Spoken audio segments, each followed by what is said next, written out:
Welcome to Rob and Tony's Cinematic Adventure. I'm Rob Wilson. And I am Tony DeQuano. So, Tony. Yes. This time we're going to be talking about one of our favorite, actually, my all-time favorite movie series, and one of yours. Yes. If not your favorite also. I don't want to speak for you. But we are going to be doing another Star Wars movie. This time, we're going to be going with the second Disney release of the Star Wars movies, with Rogue One, A Star Wars Story, the first anthology film. Yes. Rogue One, A Star Wars Story. I think this is an appropriate one to kick off a new year. I do too. I know we're technically still, as we speak, this is 2024. Yes, but this episode, when not be released, it will be the new year. Yes, this episode will be released at midnight on January 1st, 2025. So this will be one of the first things to be released in the new year, like of anything that's released. That's true. I didn't even think of it that way. I mean, it'll be, if people that, there's a couple bros in Japan, and when they drop their episode next Wednesday, it'll be before ours, I guess. It'll be before ours, yeah. but not long before ours. Not long. It's an appropriate one to start the year with, I think, because A, we love Star Wars, and that was what we started this series with. Yep. And now we're coming back around to a Star Wars movie. Yep. And like you said, it's the first of the anthology Star Wars films, right? Because obviously you have the original trilogy, and then we had the prequel trilogy come out. And then when Lucas sold his empire to Disney, they obviously got to work on a new trilogy. And so The Force Awakens came out, but then, they were... And the following year, following year came out. Force Awakens came out in 15. Rogue One came out in 16. In some ways, it was kind of a good barometer to see how well these anthology movies could do. Yeah. Right? Because you had the anthology book series, which has a set of devoted fans. And, they had the Clone Wars TV series and Rebels and a lot of other things. But there's still, in some ways, like a risk. Yeah. Like, there's no bankable stars in this movie, right? Right. I mean, they have some good, well-known actors in it. And it's, Forrest Whitaker, for example. They're amazing in this movie. Ben Mendelsohn, a few other kind of character actors. And obviously, you have quite a few cameos from famous faces of Star Wars. Yes. Whether it was the original actors or not. But, outside of some of those cameos, even the characters are essentially all new. I guess say I guess a few of them kind of debuted in like the prequel book to this. Yeah. So, some of them debuted in the prequel book to this. There are some characters that were characters from the various animated series that finally made their live action debut. Right. Also, Forrest Whitaker, for example, Saw Gerrera being one of the most prominent of those. Yes, he was originally in the Clone Wars animated show, and they brought the character to life with Forrest Whitaker in this one. And he's fantastic in this movie. Yes, he is. But yeah, it was a risk, and it paid off because the movie grossed over $1 billion worldwide. So. And I love that one of the major influences for this movie was Saving Private Ryan.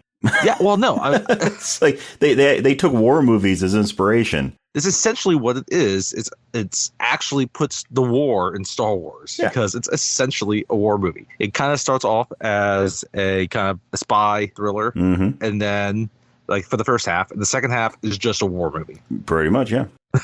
Yep. And we'll get into a few aspects of that soon. Some of the deviations that you might expect from a typical Star Wars movie. But yeah, I mean, they definitely set towards a different tone, and it's awesome. Yeah, I think this movie is fantastic. It is. And this is my second time watching it. I don't know why I haven't watched it since I watched it the original time. Really? That's surprising. And I had a blast watching it, even though it's like a dark movie. Oh, yeah. But at the same time, it's dark, but it's also dark in a way that you can still show it to your kids. Yes, no, absolutely. No, I was thinking about that. So it's also appropriate because it was so successful. They created the spin-off prequel TV series in Andor.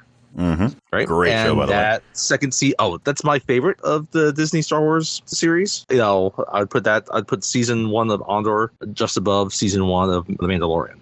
Really? For my ranking, yes. But season 2 is coming out later this year in April. So it's actually kind of a good segue towards that. Yes. That's probably one of the most anticipated series of the year. So yeah, I even when Andor came out, I did not bother to rewatch this for some reason. And I probably should have, even though they're not really connected outside of the main character, but still. I don't know how many times I've watched this movie. I watch it at least probably a couple times a year just because it's so good. It's so good. And I love Star Wars. And Gareth Edwards, the director, just freaking nails it in every aspect of this movie. And it's also the first Star Wars movie that doesn't have John Williams for the music. I mean, sure, the John Williams Star Wars score plays during the credits at the end, but the rest of the movie is done by Michael Giacchino. Yes. One of my favorite composers, maybe because I love Lost. And yeah. He did Lost. He did Lost. He's done pretty much everything that J.J. Abrams has ever done. Anything related to J.J. Abrams. The two of them are good friends. Yeah. But no, he does a great job on the score. Well, this is, I guess, what Force Awakens. I guess because he didn't do Force Awakens. John Williams did Force Awakens. John Williams. So it was like the one J.J. Abrams thing he didn't do. Mm-hmm. But he like Star Trek, right? Yep. He did Lost. He did Star Trek. He did Alias, didn't he? Yeah. Cloverfield, which is a Bad Robot production, right? Mm-hmm. So he's done a bunch of Pixar stuff too.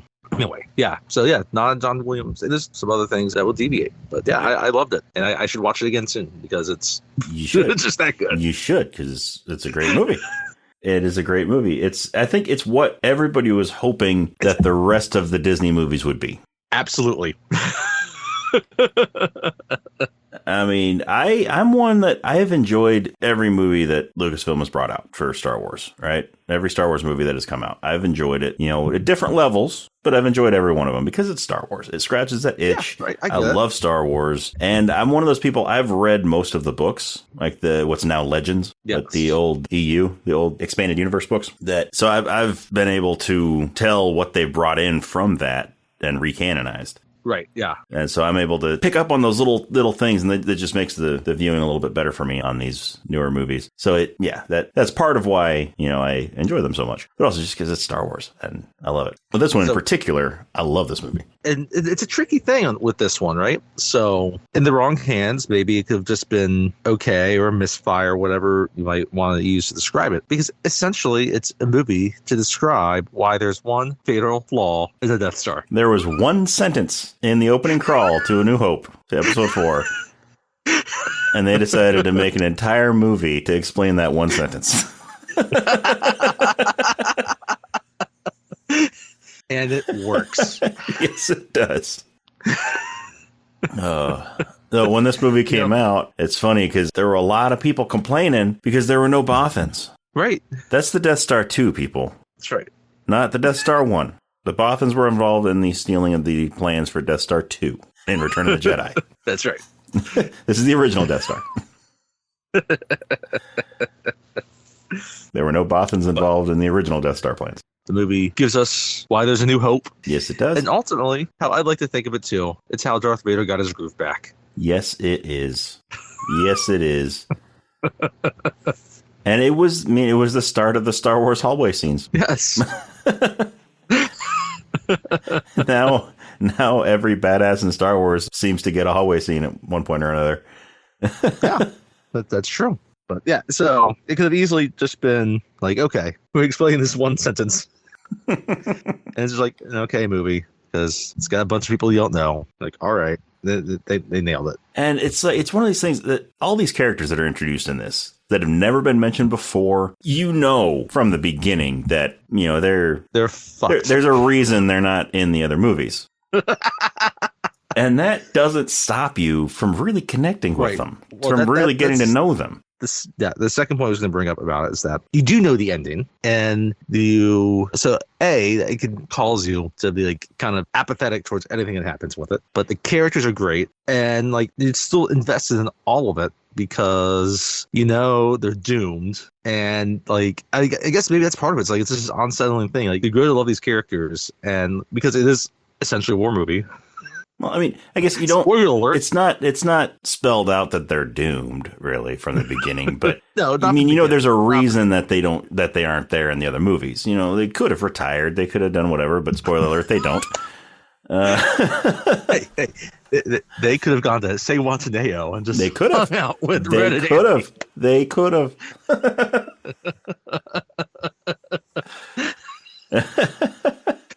Maybe that was that was the Roswell crash. Maybe it was them coming to Earth to go to Zihuatanejo. But yeah, you still get invested in them, and yeah, it's kind of uncomfortable because like you get emotionally attached to all of them. And they're such cool characters. Like, you want more of them. Yeah. Right? Yeah. Which is why they made a prequel. Yes. Yes. But you hate seeing them be doomed because they are awesome. Yeah, but just and awesome characters shouldn't die. The character development in this movie is just incredible, and the acting is incredible. These actors bring these characters to life and make you care about them, so that when everything happens at the end of it, you actually, some people might shed a tear. Yes, no, totally. You know, I get it. You get attached to these characters. They get attached to each other. They do. Like, it's a kind of a ragtag band. Like, some of them know each other, some don't before this. Mm-hmm. And it takes a while for them to fully trust each other. But in the end, they're all a family. The end, they're willing to sacrifice themselves for each other and for a greater cause. And it works. And that's also why I think it was so vital that they got basically I shouldn't say unknowns for all the roles. Yeah, I mean, most of the people in this movie weren't known to a certain extent. Yeah, they were known to a certain extent. They could have. I mean, Felicity Jones has been nominated for an Oscar. She was in Theory of Everything a couple years prior. Like, they could have gone with like a Jennifer Lawrence type, right? They could have. That was a much bigger name, but they didn't. And it's perfect because it allows them to slip into the characters better. Then, Donnie Yen, again, not the most well-known name, but if you watch enough kind of or martial arts movies and Hong Kong martial arts movies, you would know who he is. But he's not the most recognizable face to American audiences now. For a particular global part of the audience, yes, he'd be recognized. But then again, after that, he went on to go in John Wick 4. So, okay. Playing another blind character. It's like he's so good at what he does. Like, he's such a good fighter that they have to make him blind to make it fair for everybody else. In his movies, apparently. And then Alan Tudyk, but he's a voice in this. So. I mean, he's the mocap also.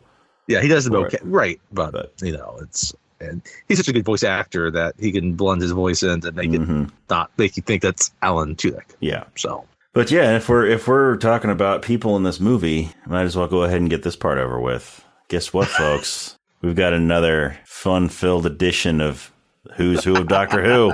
Yes! This movie. Everyone's favorite game show. Yay! This movie is You should do full. Trivia that's just Who's Who of Doctor Who. Yes. I like it. But this actually, so I'm sure there are more than what I have on my list here, because I didn't have time to go through all of the names in the cast, but I got several of them here.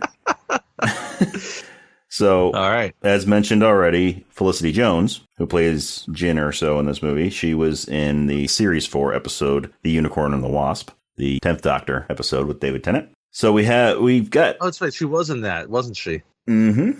Yeah. And we've got so there's a brief cameo we'll get to when we get to the Jeddah scenes of Dr. Evazan and Ponda Baba from the Mos Eisley Cantina in episode 4. Yes. They have a brief walkthrough role in this movie, and the guy who plays Dr. Evazan, Michael Smiley, in this movie, not in episode 4, but in this one, he was in an episode of Doctor Who. He was in the episode Into the Dalek, which is series 8, I believe. Then we have Guy Henry, who played Grand Moff Tarkin in this one, who was, the body for it. Because, the body, yes.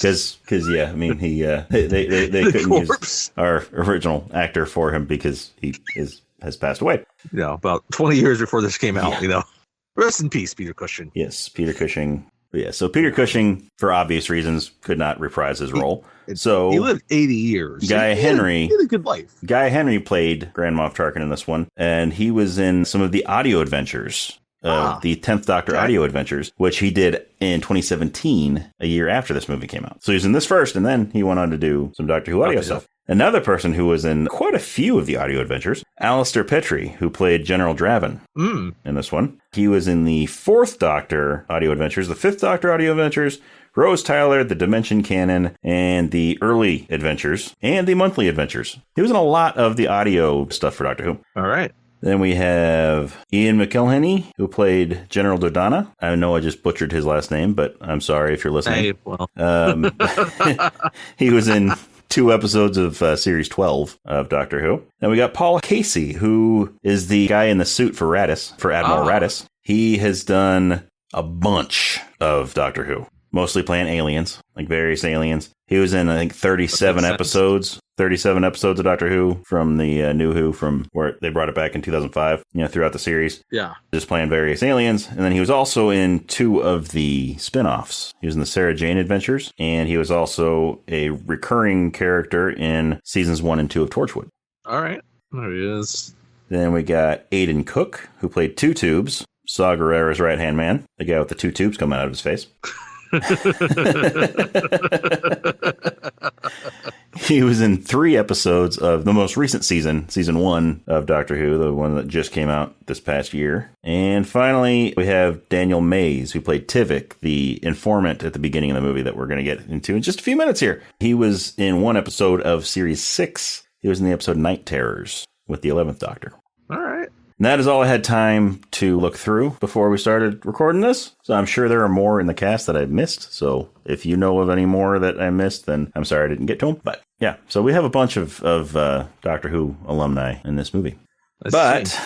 Yeah, so did you see this one in the theater, or did you see it after it came out? No, I missed it in theaters. Like, I almost saw nothing in theaters like 2016. So I bought it immediately when it came out on Blu-ray, and that's how I watched it. So, all right, I saw it opening day in theaters. It was awesome. It's great seeing it on the big screen. Yeah, and I was bummed I missed it because I did see Force Awakens when that came out. I saw that on opening day, and yeah, didn't get a chance to catch this in theaters, unfortunately. So maybe a year, almost 2 years, there'll be a Fathom re-release for the 10th anniversary, and I can go and see it. Yep. Yeah, I saw this one opening day with my dad. We have a tradition of always, anytime a Star Wars movie comes out, we see it together. Right. Yeah, no, in the theater. Perfectly reasonable. So we saw this one together, and then a week or 2 later, my sister was having I don't remember which company it was, but one of the like online clothing retailer things that has people sell their stuff. Yeah, she was having, one of those sales parties at her house. And so I kidnapped my brother-in-law to get him out of there, and we went and saw it again. You're a good man. So that he wouldn't have to be there while his house was multi-level marketing happens. Full of women buying clothes from his wife. And it was the first time he had seen it because he hadn't gotten to see it yet. So he was real excited to go see it with me, and he loved it. But yeah, I was very satisfied with this movie. It exceeded my expectations for it. So, and again, I love that the main inspirations for it were war movies, because it really shows, and it showed. Finally, there's a Star Wars movie that is a war movie. Because, like a lot of movies, almost everyone, spoiler alert, dies. So. Mm-hmm. Except the ones that you actually see in the other movies. It's strange how that happens. Yeah. Yeah. Even most of the extras that you see. No. Many of them get sliced in half. Yeah. And this is also there's one more so far, but yeah, this is the first Star Wars movie without any Jedi in it. That's right. I mean, because we're not counting Anakin Skywalker because he was Darth Vader at this point. Yeah. There is plenty of reference to the Jedi. Yes, there's plenty of reference to the Jedi. But we don't see any of them. Yeah. And before anybody tries to argue and say Chirrut Imwe was a Jedi, he was not a Jedi. He was one of the Guardians of the Wills. Not. He may have been slightly Force sensitive. We don't know. Well, I mean, it's implied that he might have been a little bit, but he's not a Jedi. He's not a Jedi. The Guardians of the Wills are just people who are put in charge of protecting the Jedi temples. Yes. Still a cool character. Yes. Awesome character. And, when we say everyone dies, this also includes some of the new villains that are part of the Empire. Yep. So, that are new and that we don't see later. Mm-hmm. Yep. So I guess we should just jump into it because. So if you have not seen Rogue One: A Star Wars Story and you don't want to be spoiled, we are going to be talking about this entire movie, beginning, middle, and end. So spoiler alert. If you have not seen it, then pause the podcast, go watch the movie, and then come back and listen. If you have seen it or you don't mind spoilers, then just keep on listening. But you have been warned. And I love, the movie starts like any Star Wars movie. It says Lucasfilms. Mm-hmm. And then it doesn't start like any other Star Wars movie. Well, it still does. It still has a long time ago in the galaxy far, far away. Yes. It does. So, yeah, that's right. But then. Then the big surprise is no crawl. No crawl. First Star Wars movie without a crawl. And so far, really, only Star Wars movie without a version of a crawl. Because even Solo has text. Yes. It's not an opening crawl like flying through space, but it does have, a text card. That gives you exposition. Yes. There's nothing to that, which really lends and adds into that feel of a war movie. Yes. Right? It just drops you into what's happening. Yeah, so we get the exterior of a planet with rings, and we see a ship flying in toward it. We don't know what ship this is. We don't know whose it is. It has the basic shape of an Imperial shuttle, so we can guess it's probably an Imperial ship. But yeah, right. But yeah, so it flies in, lands, but we get a family. We get a husband and a wife and a daughter, a young girl. Yes. And blue milk. We get a jug of blue milk on the counter. We do. We haven't seen blue milk since A New Hope, since the Lars homestead. I love just kind of the remote feel of their home here, right? Because with the blue milk, it does harken towards A New Hope. Yeah. Right? And it's different, obviously, but yeah, it gives you that feel. And I just always like the little details that just kind of make it feel like, yeah, okay, other people just doing their, or aliens, people, whatever you want to call them, doing their just regular, normal life stuff. Yeah. In a galaxy far, far away. Yes. But this family is scrambling around. They are scrambling. They are scrambling around, packing up. They're in a hurry to get out of there. Because they have spotted the ship coming in. So obviously, this is not good news. No. So the mother, Lyra, she calls somebody on the little intercom system. She calls somebody named Saw. Yes. And a very tiny picture of Forrest Whitaker pops up on the screen. And we hear his voice. So we know that she knows Forrest Whitaker. Yeah, so they tell the little girl, Jin, to run. The mother, Lyra, gives her a necklace with a stone on it with a crystal on it that we later find out is a kyber crystal, which is what the Jedi use in their lightsabers. Yes. So because Lyra has a kyber crystal, it has created some theories that she may have been a Jedi. Yes. No, again, I think it's nice that there's a mysterious aspect to all of it, right? Yeah. Maybe not. I don't necessarily believe those theories. I don't believe them either, necessarily. I mean, I shouldn't say I don't believe them. I'm open to the possibility. Yeah. I'm open to it, but I don't necessarily believe those theories, because what we find out pretty quickly is Galen Erso, Jin's father, Mads Mikkelsen, I love seeing him in fantastic job in this movie. An actual, as a good guy. Yes, me too. Me too. He plays the bad guy so much. It's good to see him. It's nice to see him in a good guy role. But yeah, he does great in this movie. But he is. He's so good. We find out that he is one of the main architects of the weapons systems of the Death Star. Right. And so my guess is she has, Lyra has a kyber crystal, because kyber crystals are basically what make the Death Star able to shoot its big ass laser. Yes. And so he probably, just got one that they weren't using for the Death Star and gave it to her. And as you can see, they're friendly with the Rebels and the Alliance, and they're not, they're, even though he's kind of been working with the Empire, he is not an endorser of the Empire. Yeah. He's basically working under duress for the Empire. Exactly. Which is what this ship is tied to. It's the Empire. Yeah. So Lyra tells Jin, who at this point, the young Jin is played by Bo Gadsden. Okay. Who, first off, does an amazing job for how young she is, and just... She does. Great. And also looks like she could be a young Felicity Jones. Yeah, I'd say so. But Lyra, played by Valine Kane, she gives her the necklace, tells her to trust in the Force, and then to run. That they've, before the movie started, they had already concocted a plan in case the Empire came, of a meeting place that they would go to. And so she sends Jin there. Jin doesn't go right away. She'll be the only one that gets there, though. Jin doesn't go right away. She runs out and sort of hides in the hills and watches what's going on. That's always what happens, right? They don't quite always listen because they're kids. Yeah. So Galen goes out to meet with Director Krennic, who is getting off of the shuttle. His old boss. Played by Ben Mendelsohn. Yes, Ben Mendelsohn. And Galen's old boss. One thing I gotta say about this movie, too, is that it is so beautifully shot. The cinematography in this. Yes, it is. It is one of the most beautiful Star Wars movies to look at. And there's a scene there where he's just approaching the little homestead. And it's just a wide angled shot. Beautiful scenery. It's beautiful. Anyway. And Krennic comments to Galen, that you retired and you became a farmer. And he's like, well, it's a peaceful life. And basically, he's there to call Galen back to service. Complete his work. Back into service to complete the Death Star. And, I mean, obviously, Galen doesn't want to go, but he knows he has to.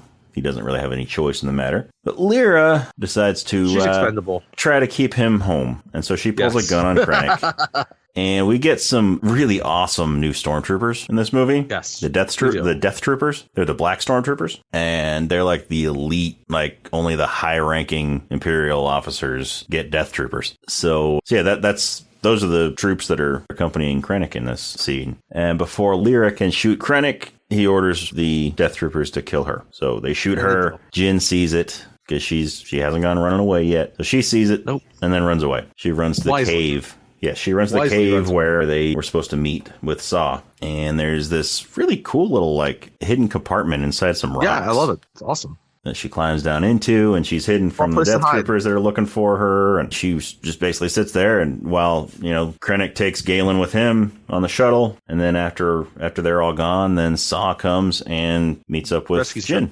Rescues Jyn. Yep. And takes her to live with him and to fight with him. So I love some of the interaction that's going on here first, because it sets up really like the themes, right? Mm-hmm.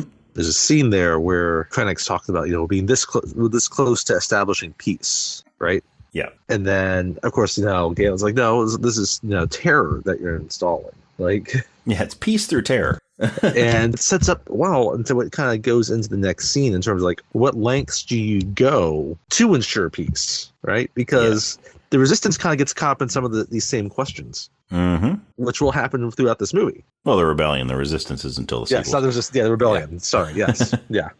But yeah, no, they're going to be caught up in the same questions. Yeah.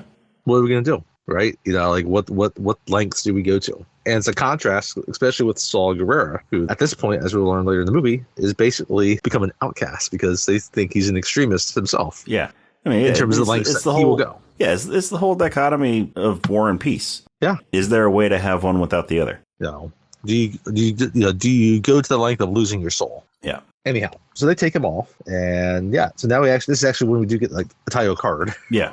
But so in Rogue One, a Star Wars story pops up. And so this, it takes place 15 years prior to the main part of the action? This was, yes. I think that's what I said, 15 years. Prior. 15 years 15 later. years prior. Yes. So yeah, prior to the main action, which the main action takes place right before episode 4. So yeah, no, it's like literally right before. Like within weeks of episode 4 starting. So yeah, 15 years, which would be 4 years after episode 3. Right. So yeah, then it jumps forward 15 years, and we are in an asteroid field at a trading post that is really cool trading post that's been carved out of an asteroid. Yeah. They do a really good job of just truly expanding into the entire universe. Mm-hmm. And this is one way of doing it. Yeah. So we see Diego Luna walking around. We don't know his name yet. No, we don't. We don't know his character's name yet. But we see him walking through a crowd, and he meets up with a man named Tivik, who was played by Daniel Mays, who we mentioned in the Who's Who of Doctor Who. That's right. But he's got some information. He's got some information. He calls Diego Luna's character, he calls him Fulcrum, which... if you've seen Rebels, or if you know anything about the intelligence side of the Rebellion, their spies are nicknamed Fulcrum. Okay. Typically. Yeah. Their main spies, at least. And so, that indicates that he's a spy for the Rebellion. And so, Tivik starts giving him this information about this new battle station that's being built by the Empire called the Death Star. And that there's been an Imperial shuttle pilot has defected to the Rebellion, and he has a message from Galen Erso about this battle station. And so he tells Fulcrum that this pilot is on his way to Jeddah and that the Rebellion needs to send someone there to get him and get this message that he's taking to Saw Gerrera. He's really nervous the entire time talking. Very nervous. Very nervous. They're sort of in a back alley, and there's some stormtroopers around the corner that are... It's raining and... Yeah, so Fulcrum, assures him that, it's going to be okay. He can calm down. And, a couple of stormtroopers come around the corner and spot him. So Fulcrum shoots the two stormtroopers, and then that freaks Tivik out even more. And then alerts other stormtroopers. There's other stormtroopers to what's going on. And so Fulcrum, who we find out is Cassian Andor in a bit, but he... Yes. If anyone else knows about any of this. Yeah, he asks if anybody else knows about it, and Tivik's like, no, nobody else knows. He's like, okay. And he shoots him in the back. He shoots him in the back. Shoots him in the back, showing that even though he's a rebel, he's willing to get his hands dirty and to do not so pleasant things in order to get the job done. And this is important because it's going to set stuff up later where you don't know really how he's going to respond in certain situations. Yeah. We'll get to. Yeah. So then, Fulcrum, gets out of there. And then we cut to the planet Wobani. Or do we go to Yavin 4 first? We go to the Wobani labor camp, yes. Yeah, okay, so we go to Wobani next. And this is where we meet up with the adult Jin Urso. We see adult Jin, and she's a prisoner. She's a prisoner on a transport craft, and it gets attacked by rebels. And they bust open the back door, come in, take out the guards, undo Jin's handcuffs, and she runs out the back and gets caught by an Imperial droid named K2SO, played by Alan Tudyk. Alan Tudyk. And, yeah, he's like, congratulations, you're being rescued. After slamming her down on the ground. We find out quickly that he was a former Imperial droid. He still has his Imperial markings on him, but he has been reprogrammed and he's working for the rebels. And Wobani, by the way, is an anagram for Obi-Wan, in case you didn't know that. They just rearranged the letters of Obi-Wan to make a Wobani. Like Club Obi-Wan. Exactly. So anyway. So she's paraded, and then they bring her to the Rebel base on Yavin 4. Mm-hmm. The same Rebel base that was in Episode 4 in A New Hope. That's right. And we see Mon Mothma. Yes, we see Mon Mothma, played by Genevieve O'Reilly, who is she's not the original Mon Mothma actress from Return of the Jedi, but she is the one from Episode 3, from Revenge of the Sith. So it was nice to see her back in that role. It was, yes. But yeah, so they are talking to Jin and basically letting her know that they're going to send her on a mission. They broke her out of prison so that they could send her on a mission to find Saw Gerrera because she grew up with Saw. She was basically raised by Saw after, her parents, after her mom died and her dad was taken by the Imperials. Yeah, well, they knew him. They raised him. He saved her. And yeah, she's just a little girl. Someone had to raise her. Yeah. So they broke her out of prison so that she could go with their team to go and find Saw Gerrera on Jedha and get this message from Galen, from her father. So this is still keeping within the spy aspect of it. Yes. So we talked about that earlier. And then now we kind of feel like, okay, they got the mission. It's kind of like Mission Impossible, but like a Star Wars and without Tom Cruise. Yeah. Yeah, so it's just her, Cassian, who he's officially introduced as Cassian Andor now, and K2SO. Cassian's Chewbacca. Yeah, essentially. He's essentially to Cassian what Chewie is to Han. But yeah, so they go get in one of the fancy new ships that was introduced in this movie, the U-Wing, and they take off and fly toward Jedha. Meanwhile, before they take off, when they're getting ready on the ship, Jin somehow got a hold of a blaster. Yes. And so K2SO complains that, why does she get a gun and I don't? Cassian's like, what? What do you mean? And they have a little exchange there that he tries to get her to give him the gun and she's like, no, I know how to use it. And, they don't trust each other yet. No, which makes sense. So. And, I mean, she's raised as within a certain environment. Mm-hmm. And again, like it's kind of outside, she's kind of been independent even since once kind of coming of age. Yeah. But she does her own thing. So, I mean, she's not within that entire world. But as she's waiting on the ship, Cassian then gets a second set of orders. Yes. To kill Galen. From General Draven. Yeah, he gets, as he's walking to the ship, then he gets pulled aside by General Draven. He's like, everything that we talked about in the mission in there, forget all that. You have a different mission. That's their mission. Your mission is to kill Galen. Take out Galen. After you get this, because they were supposed to go get the info, they were supposed to get the message, then go and pick up Galen, and then bring him back to the base. Because of what we just saw earlier, we believe that, he will probably follow orders and just kill Galen. Yeah. He has no emotional attachment to Jin. It's like, I don't care about killing your father. I care about orders. Yeah, I care about the mission. And, defeating the Empire. So that's how he looks at it. Yeah, so Draven's like, that's their orders. You have different orders. Here's your mission. You don't bring Galen back. You kill him. And yeah, Cassian accepts the new orders and goes on his merry way because he gets to kill people. And he seems to enjoy doing that to a certain extent. So is at this point is when we encounter Bodhi? Yes. Is this when So at this point, it jumps to Jeddah. Cassian and Jin have not gotten there yet, but it jumps to Jeddah, and we have Bodhi Rook, the Imperial pilot. By Riz Ahmed. Yes. Played by Riz Ahmed, and he was kind of an unknown before this, Yeah. and he's done a few things since. So he's not entirely a unknown now, but at the time he was. Yeah, so he's being led through the desert by a group of aliens and some humans, and we don't know exactly who it is just yet, but he's saying that he needs to get to Saw Gerrera. And at first he thinks that Two Tubes, the guy in front of him, is Saw Gerrera. It's like, you look different than I thought you did. And it turns out these are his people. These are Saw Gerrera's people, his group. So they throw a bag over his head and walk him through the desert. And understandably, they don't necessarily trust him. Yeah. They get him to Saw. They get to their base, and Two Tubes starts saying, we found this on him when we searched him, and Bodhi starts trying to argue with him. He's like, they didn't find it on me. I gave it to him because I defected. I'm not, yes, I was an Imperial pilot, but I'm not anymore. I defected. I'm trying to help you. I've been cooperating this whole time. Don't listen to what he's saying, basically. And so Saw doesn't trust him. Yeah.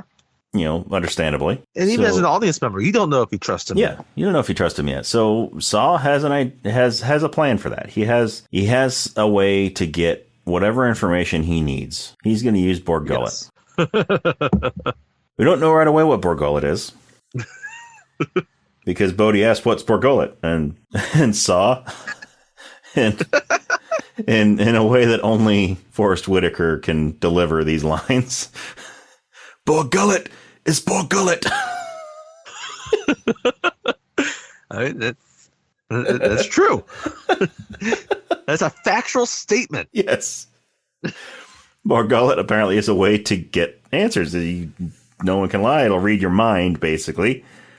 And it reads your thoughts.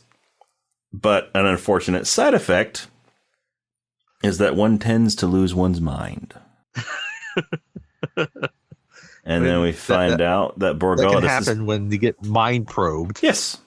Borg Gullet turns out to be this big, alien, octopus-looking alien with tentacles. And wraps up Bodhi in his tentacles and starts reading his mind. And so one tends to lose one's mind, which Bodhi doesn't really experience all that much. He doesn't really, no. Except, he gets in a bit, it shows that he has a little bit of confusion or just kind of in a daze until he gets snapped out of it.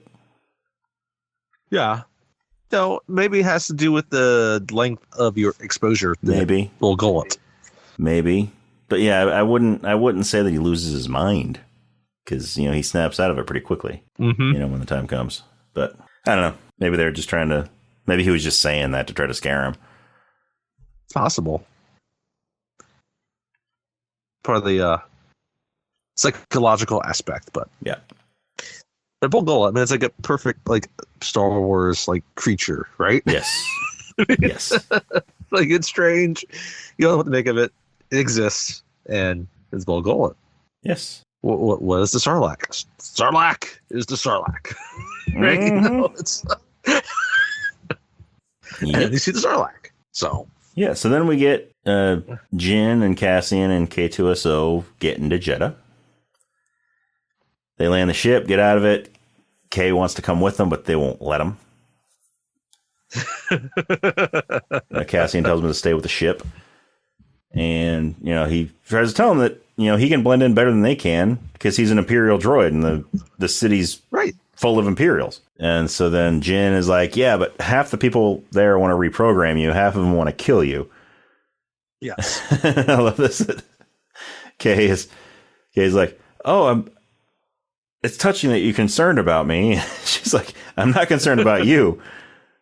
I'm afraid that while they're shooting at you, they'll miss you and hit me. So Jeddah is essentially, it's a powder keg. Yes. You get in there and you realize it's tense.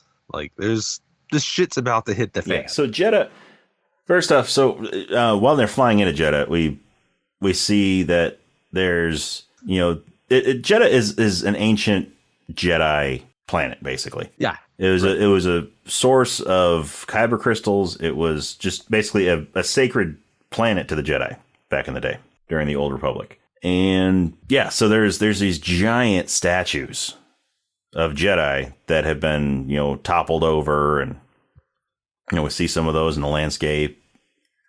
It's really cool. But yeah, the capital is Jeddah City, which is sort of up on top of a mountain. And so they're going to Jeddah City.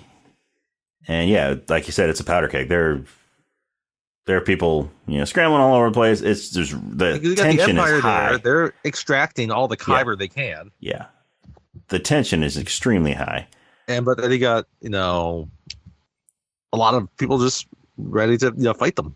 Yeah. And so while they're pushing through the crowds, getting into the city, that's when they pass by Dr. Evazan and Ponda Baba on their way out of the city, which we know from here. Eventually they get to the Mos Eisley Cantina on Tatooine. And that's when they have their little encounter with Obi-Wan. We don't really see how they escape everything that happens. No, we don't. But that's okay.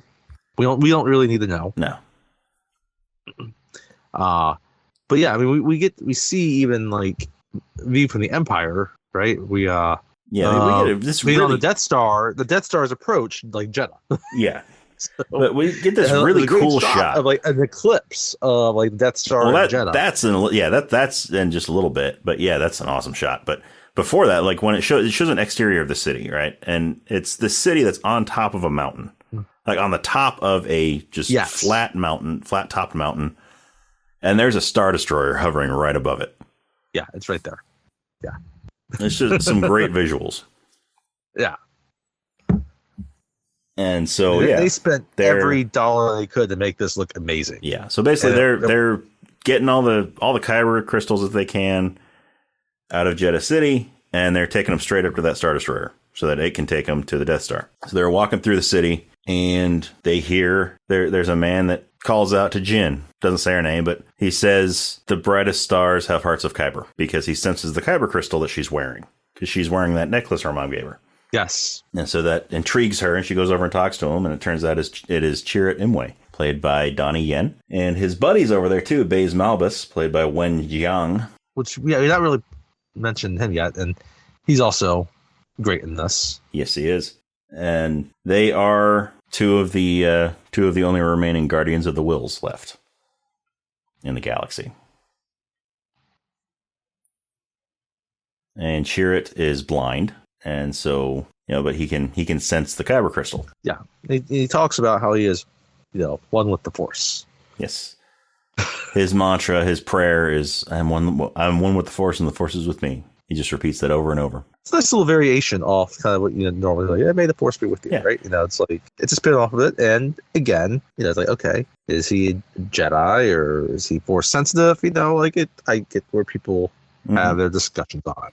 So yeah, so and it's interesting you bring up. I'm glad you brought up the whole "May the Force be with you" thing, because Cassian comes over and tells her that they need to go, that they don't have time for side conversations and all this. And so as they're walking away, Chirrut says, "May the Force of others be with you." Yes. So it's a little variation on "May the Force be with you." Right. And so they're going through, and they see a tank coming up down the street. And there's some guerrilla fighters that they spot them. They spot them, and they go to attack that tank. And so a bomb goes off, and there's a little girl crying in the street. And this little girl is in danger because there's a battle going on right there.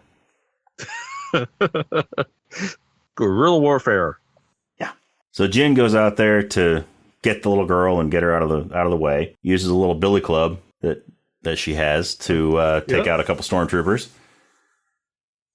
And there's one of the guerrilla soldiers up on a catwalk, up on one of the roofs of the buildings, and aims at Jyn, and so Cassian takes him out.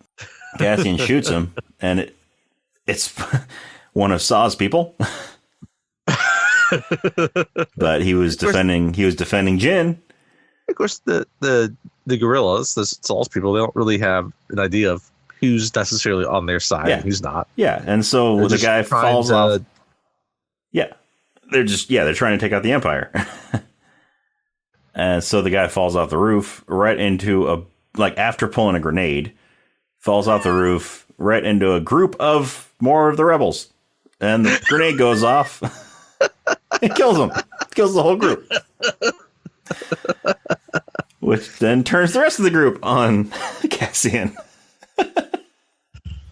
Hey, friendly fire. Yeah. And then also the stormtroopers are turning on Cassian. And so the stormtroopers, take care of that little group of rebels, but they're over, about ready to take out Cassian and Jyn, when all of a sudden Chirrut Imwe shows up. He tells the stormtroopers to let them go in peace, but they're not listening.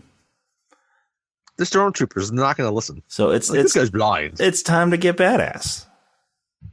So we get this blind guardian of the Wills with his stick, with his staff. He goes and he just takes out this entire group of stormtroopers.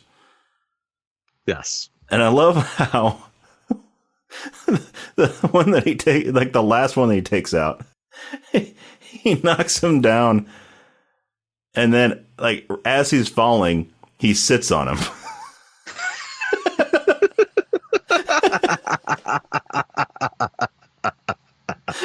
He sits down on his back. he needs a rest. So that's a lot of work for a blind man. And then two more show up. Two more that are there that he didn't kill, and they're about to shoot him, and then they get shot. And we found out that Baze Malbus is right there. He's got his back because Chirrut and Baze are best friends. That's right. So then we got some more Imperials that show up. First we have K2SO shows up behind. He walks around the corner. Yes. And he's saying there's no hostiles, and then Baze raises his gun at him, and he's like, "Oh, one hostile." And Jyn steps in front of him and says, he's with us. Something that 10 minutes ago you wouldn't think she'd ever do. After she made that comment about, "I'm afraid they're going to shoot at you and hit me." She stepped in front of him. She stepped in front. Yeah. So he's there. Then an Imperial officer shows up as they're walking away and asks Kay where he's taking the prisoners, and it knocks Kay off guard. So he's like, these are prisoners. I'm taking them to imprison them at the prison. It's a perfect Alan Tudyk line. Yes. Alan Tudyk delivers it in an Alan Tudyk way. And another great Alan Tudyk line.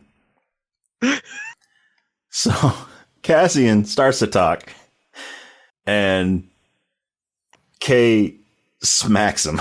Just slaps him, just backhands him across the face. He's like, "Quiet. And there's a fresh one if you mouth off again." So this was improvised. Yeah. The slap and the line were improvised. Interesting. So, Alan Tudyk was the mocap for it. So I would imagine they just animated, after he did it in the... Right. That they just animated Kay doing it. But if you look at Cassian, if you look at Diego Luna, after he gets slapped, he puts his hand up against the side of his head, against the side of his face, looking like he's, just holding his face where he just got backhanded by a droid. Right. That big metal hand. But if you look at him, you can see he's starting to laugh. Because he wasn't expecting that. So he put his hand up there to cover his laughter. But you kind of see it, because you can still kind of see his eyes. You can kind of see his eyes start to squint a little bit, and he's kind of, you see his head kind of start shaking a little bit, like he's laughing. Which is still good could still be a good character moment. Yeah. Like, oh yeah, he wasn't expecting to accidentally get slapped by that guy. He still has to prevent the Imperial dude from seeing him laugh, right? Yeah. Can't blow the cover. Yeah, so then they take out the Imperial, and And then he apologizes for the slap before Very they walk away. Very polite. Yeah. But after the Imperial guy gets taken out, then Saw's people show up. Yes. And they put bags over everybody's heads, including Chirrut. Including the blind guy. Including the blind guy who comments on it. He's like, "Are you serious? I'm blind."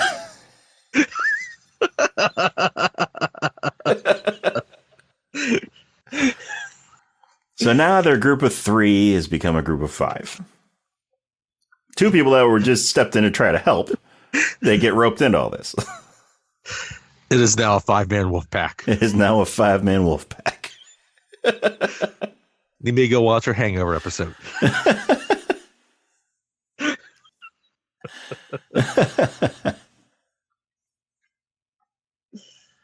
So they get taken to Saw's camp, to his cave that he lives in, and they get locked up.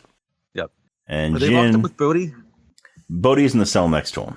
That's what I thought. Okay. Yeah, they're locked up in the cell next to Bodhi. But it was like he was like still there. Yeah. So Cassian, K2SO, Chirrut, and Baze are all in a cell. Jin told Saw's people that she's looking for Saw and that she's Jyn Erso. And so they take her right to him. They took her right to Saw. So he's like a daughter. She's like a daughter to him. Yeah, she's like a daughter to him. So we see these mechanical legs walking out with this cane.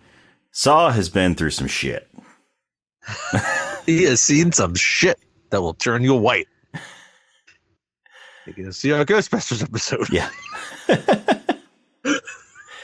And he's got a respirator now. You know, he's got to take puffs of oxygen. And it's like when he breathes in his oxygen mask, it kind of sounds a little bit like Darth Vader's breathing.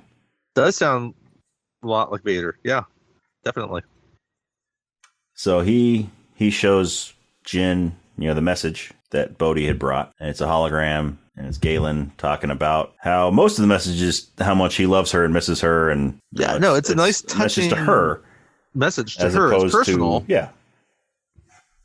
But it's not just personal. Yeah. But then he gets into really details. Then he gets into the Empire has been forcing me to work on this project called the Death Star, and I've created a weakness in it. I've sabotaged it in the main reactor system that any impact will cause it to blow. And so the plans are kept on Scarif, on the planet Scarif. And if you look at those plans, you'll be able to determine where the best place to hit the reactor is.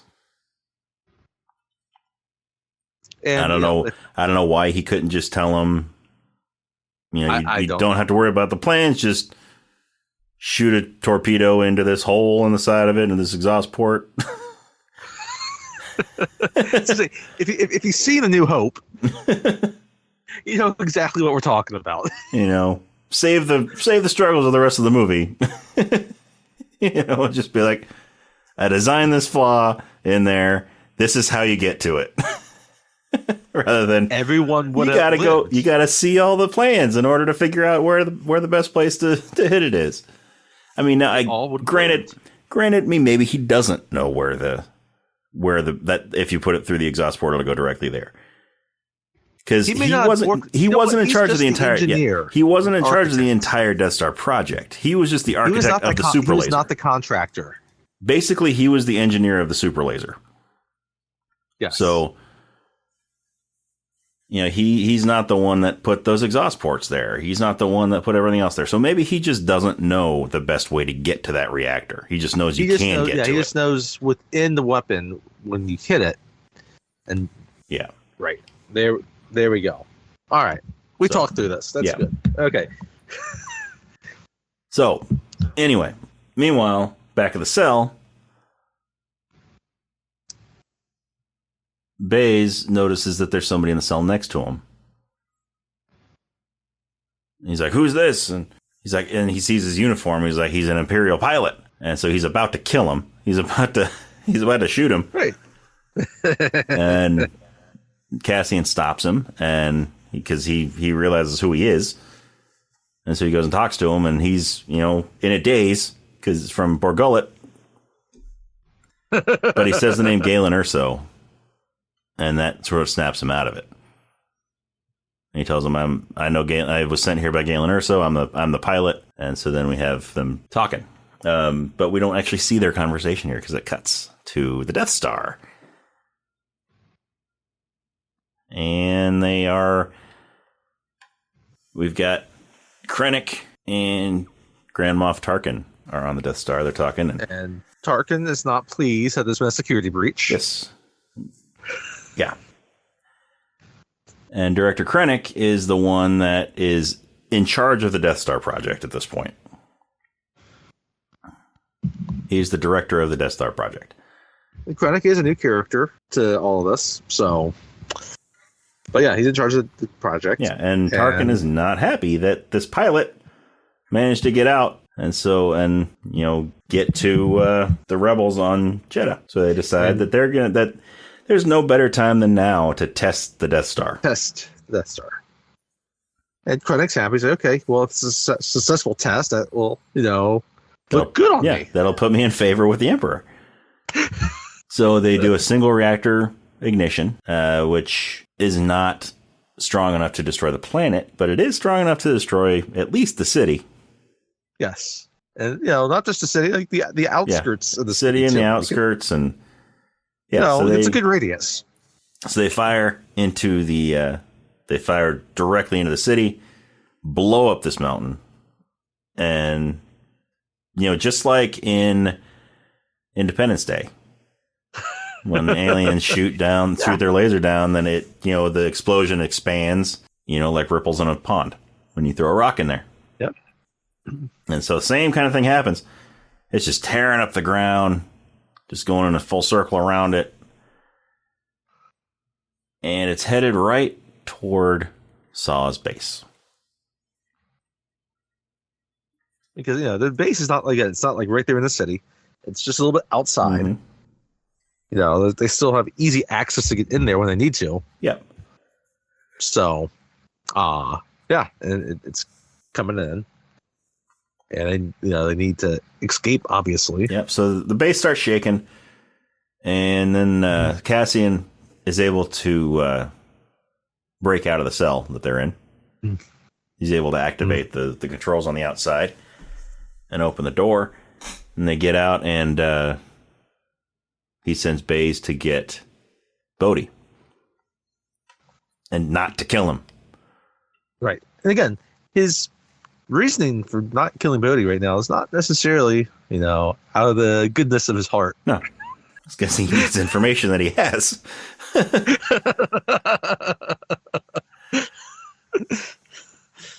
So they get Bodhi out, and he calls K2SO, who has their ship, who they sent back to the U-Wing. So I guess K2SO is not in the cell with him. But he's not. K's back at the ship. And so he flies the ship in toward them to pick him up. And Saw sends Jin away. Sends Jin back to everybody else. And decides to stay. He's done running. He decides to stay behind. He's done running. He's just going to take it. Which, I mean, if he could make it out of there, why not? Yeah, but it's like he's going down with the ship. Mm-hmm. It's like, you know what?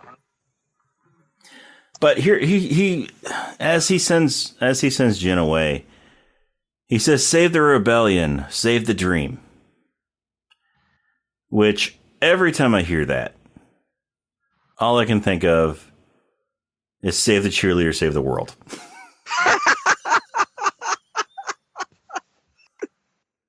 Nissan Versa. Nissan Versa.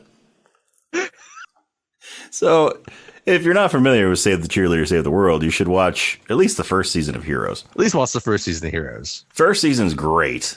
Second season's good. Back when after the second season, it just goes downhill real fast. It's towards the end of when network TV could have something that was a phenomenon. Yeah. Yeah, but the tagline for season 1 was "Save the Cheerleader, Save the World," and that's all I can think about anytime I hear Saw say the rebellion, save the dream.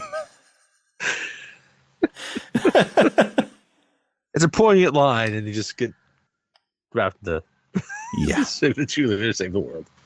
Yeah. Which I get why you give it there. So. Thank you. I will probably think of that now too. Thought you'd appreciate that. So, they get on the U-wing. They narrowly escape the exploding planet, the exploding area of the planet.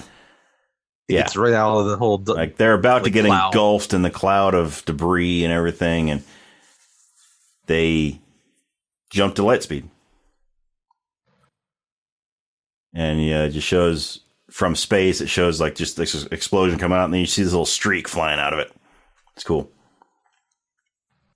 But they're on their way to Edu. Yes. Because that is where Galen is. So they get to Edu, and they're in the middle of a storm, and they're trying to stay low so that they can, not be picked up on the radar. Yeah, makes sense. And the storm is too, it's too crazy, and clouds are too thick and everything, and they end up knocking into one of the rocks that's there and crashing. So Cassian gets out to check up damage, and there's no way they're flying the ship out of there. But there was a shuttle depot that they had just passed. So they're hoping that there might be a ship there that they could steal. That's right. And the research outpost where Galen is not too far away. It's just over the next ridge. Mm-hmm. So Cassian takes Bodhi with him so that they can go there. So that they can go to scope that out. Meanwhile, Chirrut is that so Cassian puts his gun together. He's got a really cool gun where you can turn the pistol into a rifle. Yep. Like you can stick his pistol into the frame of the rifle and it turns into a rifle. And so he takes, goes out there with Bodhi, and Chirrut is asking Baze, just questions. He's like, what does he look like? Does he look bad? Does he look evil? And Baze is like, no, he doesn't. And so Jin, asks him what they're talking about, and he's like, the Force appears dark around someone who's about to kill. I love it. I love that line. Yeah. he just senses like, yeah, no. Yeah. So, and then K2SO chimes in. He's like, well, his rifle wasn't the sniper configuration. So then Jin starts to worry. Yeah. She puts two and two together. She's smart. She puts two and two together and, figures that he's probably not just going to look for Galen.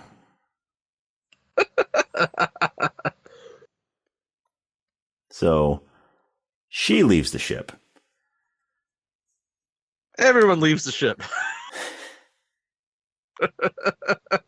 K2SO stays. Okay.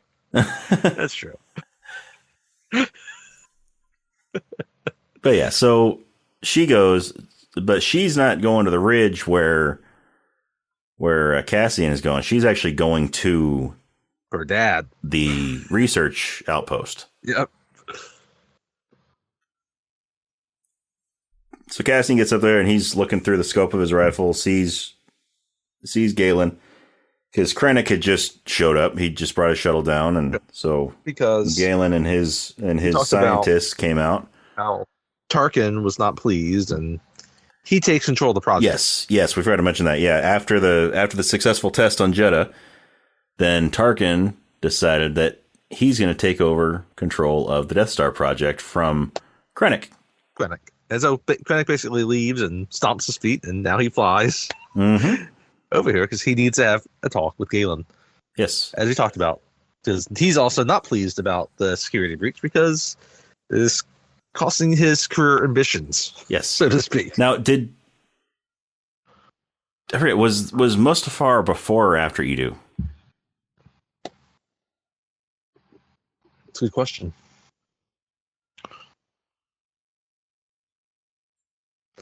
Either way. Okay, we'll get through this and then we'll talk about the Mustafar scene. But yeah. So Yeah, they're so he basically Krennic says that I know there's a traitor amongst us. Somebody sent a message to the rebels.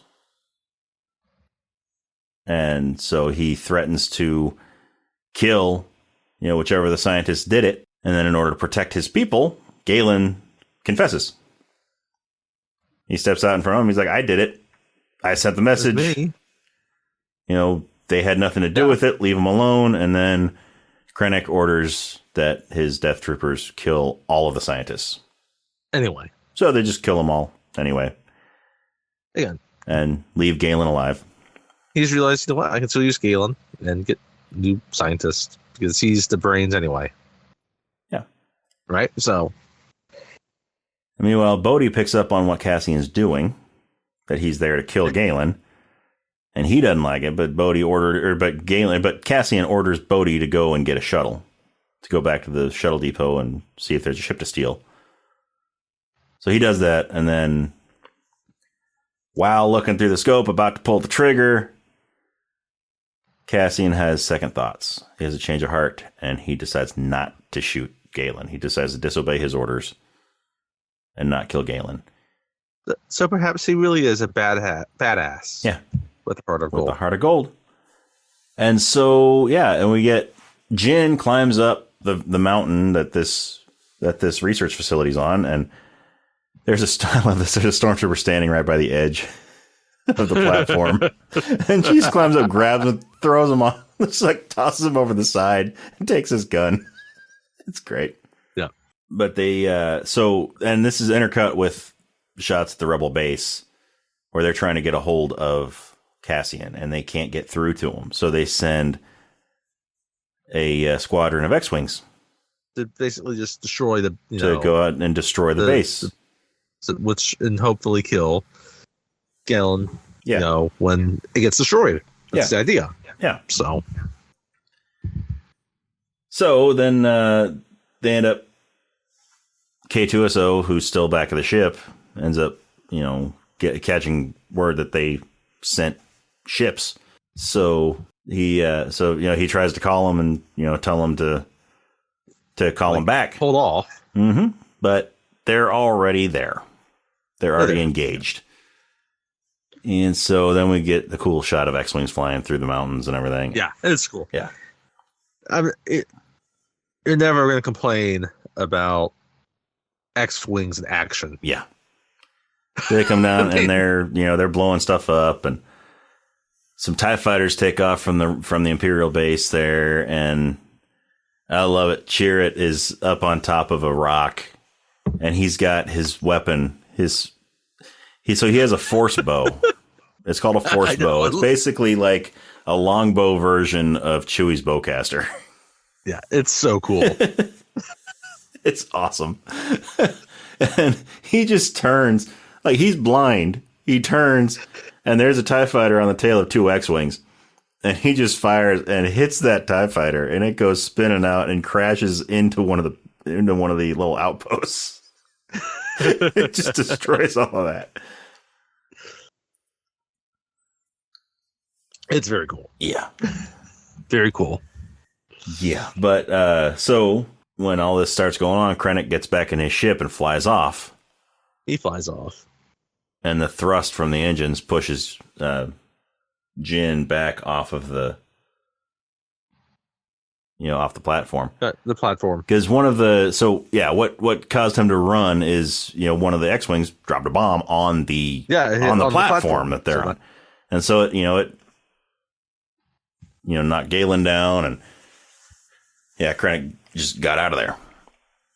So Jin's able to climb back up and goes up and gets to her father while he's dying. He's been hit. He's dying. But he's alive just enough to see her, and he calls her Stardust. His nickname for her is Stardust. Right. Which is important. It's very important, in the movie. Yes. But I'm glad to get a moment, so they get to say their goodbyes. He dies in her arms. There's so many movies sometimes where, like, one of the protagonists comes back, and the parent is dead. Right? No, they get a moment still. Yep. So, it's good for both of them. But. Yep. So then Cassian comes and gets her and takes her back to the ship. Yep. And she's still upset about her dad's death. And then also she knows that Jin was that Cassian was gonna kill her father. Yeah, was gonna kill. And he's like, but I didn't. Yeah. It's like, and by this time, Bodhi has stolen a shuttle. He's stolen an Imperial shuttle, and everybody's on it. He's gone and picked everybody up, and they get on, and she starts arguing with. It's important that they have an Imperial shuttle. Yes, it's very important to have an Imperial shuttle. But yeah, so they, she starts, going off on Cassian because she knows that he was there to kill her father, and he's like, yes, but did I kill him? It's like, I defied an order. Yes. I didn't kill him. I was sent to, but I didn't do it. And it's like the one point where we get a small kind of glimpse into his backstory. Yeah. Like, he's mostly been a mystery in terms of kind of everything around him. But we obviously know Jin's backstory quite a bit. Yeah. But not all of it, but we know a lot more about it. Yeah. But yeah, Cassian mentions that he's been in this war. He's been in this fight since he was 6 years old. Yeah, 6. Right. Yeah. So this is all he knows. And I mean, Jin, she's been in it about that long too. Yeah, because she was about 5, 6 years old when she was picked up by Saw. And they both have had different experiences of it. And what's funny, like, when you get into Andor, you realize like he's lost his parents too. Mm-hmm. Yeah. Spoiler alert for Andor if you haven't seen Andor. They have very similar backgrounds. Very similar backgrounds. Because he was kind of a criminal also before he really got recruited into all of it. Yeah. I mean, he was doing his own stuff against the Empire. But, Andor is how he really becomes that spy. Yeah. So I love it when they're approaching Yavin 4. Yeah, then and Cassian make sure to tell K2, or make sure to tell Bodhi that, make sure they know we're in a stolen shuttle.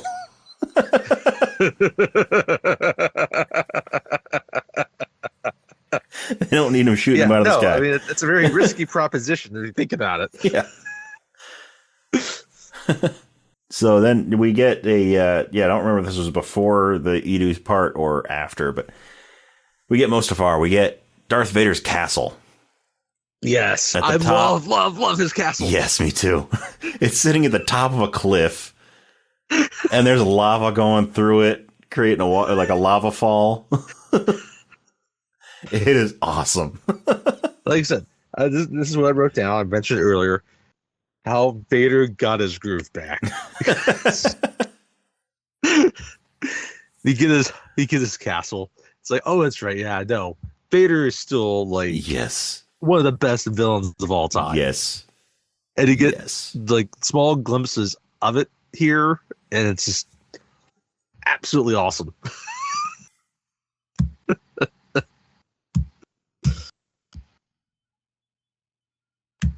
And a few months back, we did our tribute to James Earl Jones, right? After his death. Yep. And he does provide the voice work. He does provide the voice for it.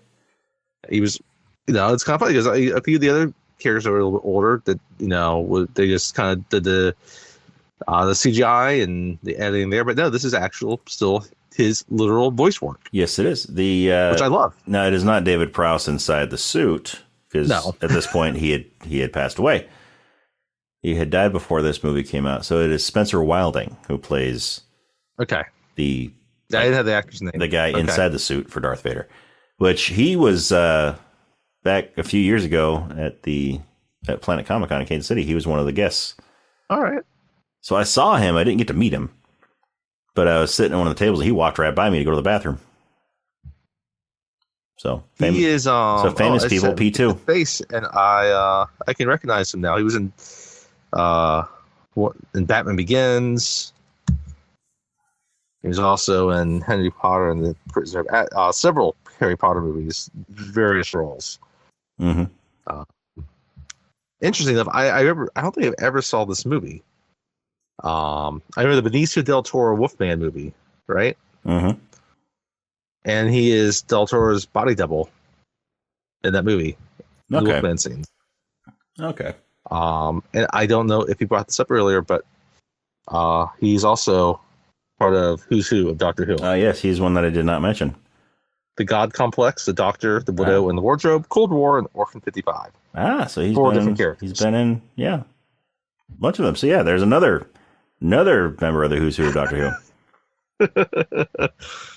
Obviously, we don't see his face in this. He's just, obviously in costume, which is a lot of his work is that type of work. He's a big, hulking type of guy. Yeah. And he does his work well. So, and again, James Earl Jones voices Darth Vader. Yeah. But we get a rare shot of him in the Bacta tank. In the tank, I know, and it's awesome. He's got no arms or legs. He's just hanging inside this Bacta tank. Which is funny because he's got the lava waterfall, which is kind of why he's in that tank. Yeah. Different planet, but still. No, it's the same planet. Same planet. Yep, same planet. Is it? Yep. Same planet. Same lava. But he's got a castle and the high ground now. Yes, he's got a castle and the high ground. Take that, Obi-Wan. And he also has a servant. A dude in a cloak comes and gets him. I think it's hilarious that he has this little servant. It's so like 19th century England. Yes. And the servant's wearing like a black cloak.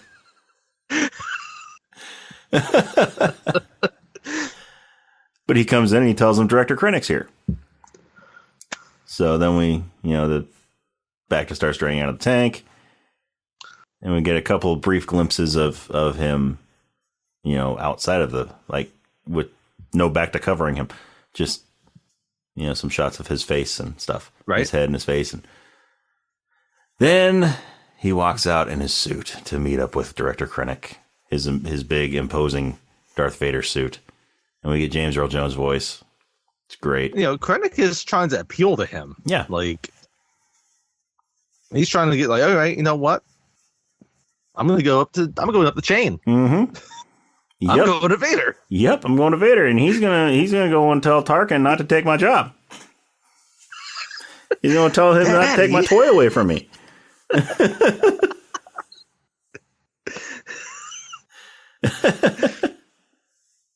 Obviously, Vader does not take kindly to being disturbed. No, he doesn't. So Krennic starts going on about how he had his toys taken away from him,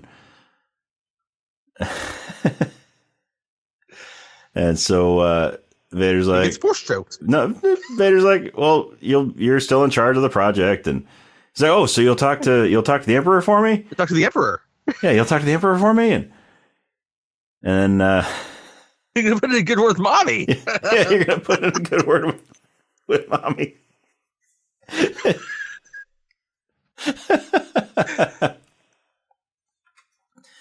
And then Vader force chokes him.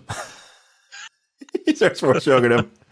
And then here's a line that has created a little bit of backlash among Star Wars fans over time.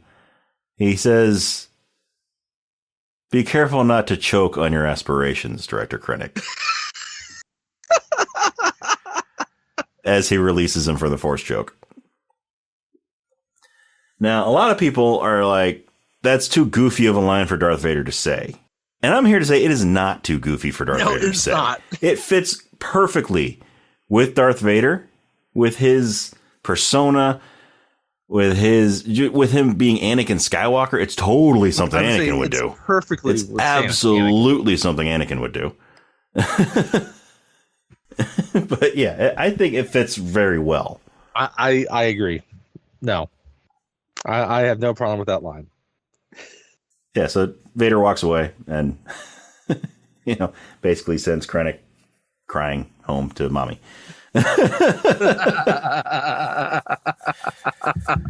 So, but he's got Vader's got a point. That, and anyway, we don't need to get into all that, but he's got a point. And I'm not going to say he doesn't have a point. And it's anyhow. So Krennic leaves. And then we get back to Yavin 4, to the Rebel base. Yes. And now there's a whole debate about what should they do. And Cassian and Jyn are briefing the rebels on everything that's been going on. Jyn and Saul, the only two people that have seen. Yes, Jyn and Saul are the only people that have seen the message. And Saul's dead. And Galen's dead, so they couldn't bring him back to explain it all. So Jyn is the only living person who knows any of this information.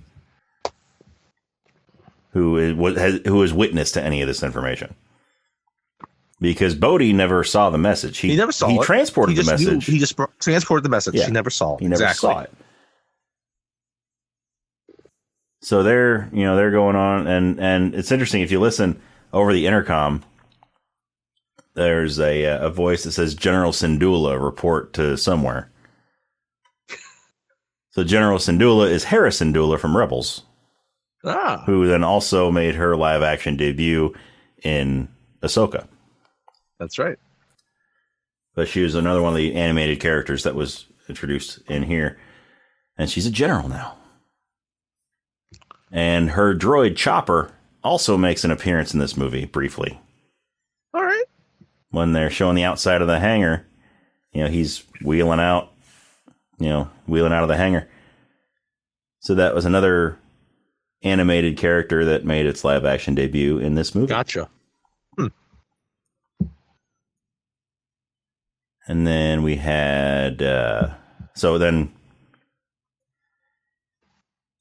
half the people believe Jyn, half don't, right?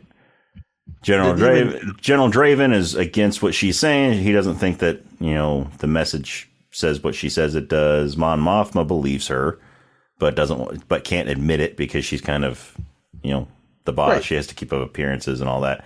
Yeah, she's got to be kind of impartial and she's got to be impartial. Yeah, Admiral Raddus, the Mon Calamari,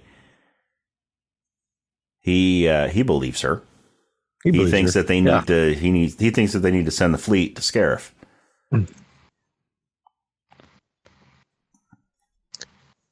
It's all interesting. So you're trying to get into the psyche of some of these people. Mm-hmm. You can't quite get there. Yeah. And, a lot of them just, some of them, trying to think, okay, well, why don't they want to believe it? Right. And is it because they feel like there's no hope? Yeah. Right. And I think that's part of it, maybe. Not entirely certain, but yeah. It's going to be interesting to see how they go back and forth on that. And ultimately, they don't get enough of a decision to be able to say, you know what, we're going to go ahead and go forward on this plan. Yeah. So they basically they turned down Jin's pleas to send the fleet in, or at least send some soldiers into Scarif. And so they deny that, and so she goes back out of the hangar where Chirrut Imwe and Baze Malbus and Bodhi are all, hanging out, getting to know each other better, becoming best friends. It's a 6-man wolf pack now. Yes, it's a 6-man wolf pack because they got Bodhi's there, but it's now back down to a 4-man wolf pack because Cassian is with the rebels. He's one of the rebels. And so she's like, Jin's like, well, I can't count on Cassian. because he's, a rebel. And so they're out there, and Chirrut, Baze, and Bodhi all agree to go with her, to help her at Scarif. And so, well, we need more than just 4. The 4-man wolf pack isn't enough to break into Scarif and get the plans. They need at least 6. They need at least their 6-man wolf pack back. And lucky for them, Cassian shows up, and he's like, hey, I'm here. I'm with you. And I brought some buddies. I brought some friends. I got my few of my finest friends. I got my posse. We're all going to come and help you. And then K2SO is like, I'm with you too. And Jin thanks him. And then he's like, Cassian told me I had to. Essentially like Joe Cocker with a little help from his friends. Yes. That's what happens here. Yes. What did you do? If I sang attitude, will you stand up and walk out on me? We have Tom Petty and the Heartbreakers. We have Huey Lewis and the News. We have Marky Mark and the Funky Bunch. They're all coming to help Jin.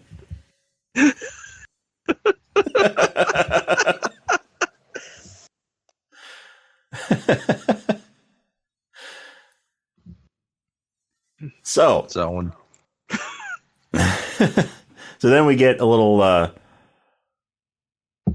some looks between Jin and Cassian that there might be some feelings there that have developed. Maybe if we survive this, maybe gonna get James Cameron to direct our emotional catharsis. Yes. Listen to our Terminator episode if you want to understand that reference.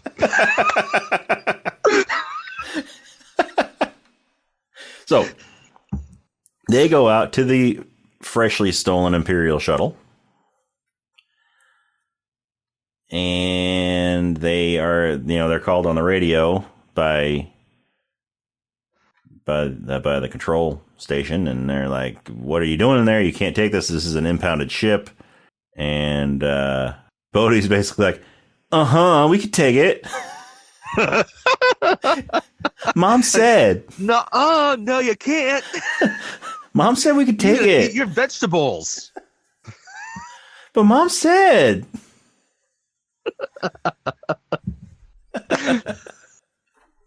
But yeah, so they're like, what's your call sign? And Jin's like, say something. So he's like, Rogue. He's like, Rogue One. Rogue One. So we don't have a Rogue One. He's like, you do now. Rogue One taking off. So that's where we get the name of the movie. Rogue One. I just love, even initially, when we first meet Bodhi, we're unsure of his motives and how he is, and we slowly get to reveal to us where you trust him. Yeah. At this point, he could still end up being, there could still be a plot twist where no, he's a bad guy. But at this point, no, you trust him, like everybody else does. And at this point, the whole team trusts each other. They've been through enough shit together that they trust each other. Even Chirrut and Baze, who weren't even part of this group, but in the first place, they had nothing to do with it. They just stepped in to try to help them, and they got dragged along on their adventure. They happened to be in the vicinity of a guerrilla attack. Yeah. And hey, they got dragged along. Yep. So now we are well into the war movie part of this movie. Oh no, it's full. We're well into it. But yeah, so they take off and they're flying to Scarif. And Scarif has a shield around the planet, and there's a shield gate that opens up to allow ships in. And this is where it's very important that they had an Imperial ship. This allows them to and through the shield. And an Imperial pilot. Not just the ship, but also a former Imperial pilot. Yes. Who knows access codes. Good job you didn't kill him, Cassian. Yeah.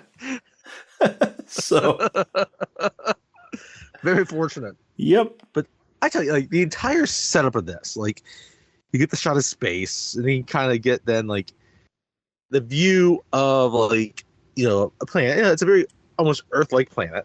You got a lot of water, and greenery, clouds, beaches, palm trees. Right? So you kind of get like the shot. They might kind of see how, like, you kind of see Earth from space, but then, like, when you get through the shield and you get closer into the atmosphere, right, you get much more definition, and the way it balances all those shots, yes, is fantastic. Yes. Especially as you get into the action.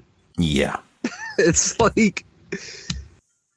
It's really like this last act of the movie is just top notch. So they get just outside the shield gate, and they're called by the operators of the gate, and, you know, they're like, what are you doing here? And they're like, we're here from Edu, and we were running late, and so here's our clearance code.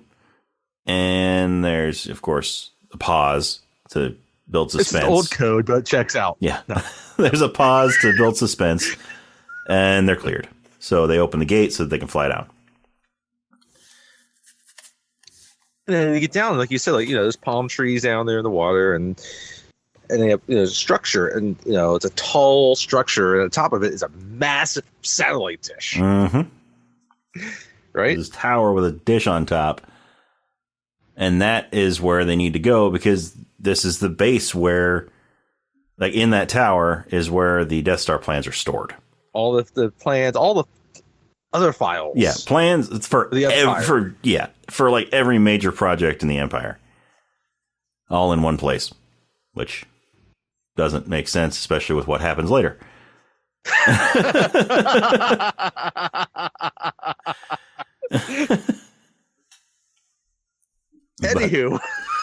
Anywho, so they got to figure out a way to get into that tower to get the plans. And then they got to transmit the plans. Yeah, and they have to transmit the plans. Hold them. Well, eventually it will be they got to transmit the plans. Right now, the plan is to take the plan, you know, plans with them. They just need to be able to make it off the ship alive at this point. Then they can figure out the rest later. So, you know, all the troopers, all the soldiers are, you know, hiding in the cargo compartments. Yep. And we got like an air traffic controller and a couple of stormtroopers and an officer that come up to inspect the ship. Yeah. So, you know, they invite them in, quickly kill them, and take their clothes. And so Cassian puts on the officer's uniform. Jin puts on the air traffic controller's uniform, and they leave with K2SO, their Imperial droid. And they just walk right into the front door of that tower. Yep. Very easily. Mm-hmm. And meanwhile, back at the base, back at the Rebel base on Yavin 4, they realize that Jin and company have stolen the shuttle, and they are going to Scarif. So they decide that they're going to send the fleet to back them up. Admiral Raddus was able to get through to them, and they're going to send the fleet. And then we get, as everybody's scrambling to get to their ships, then we get droids. Yes, we get some old familiar faces. We get R2-D2 and C-3PO. Because at this point, they had been in every Star Wars movie. So why not put them in this one too? Every Star Wars movie. Yeah. And it's actually, there's a reason why they're there too. There actually is a very good reason. There is a very good reason why they're there. It's not just because no one ever tells C-3PO anything. No. But anyway, so we get a brief cameo from them, and then all the ships head to Scarif.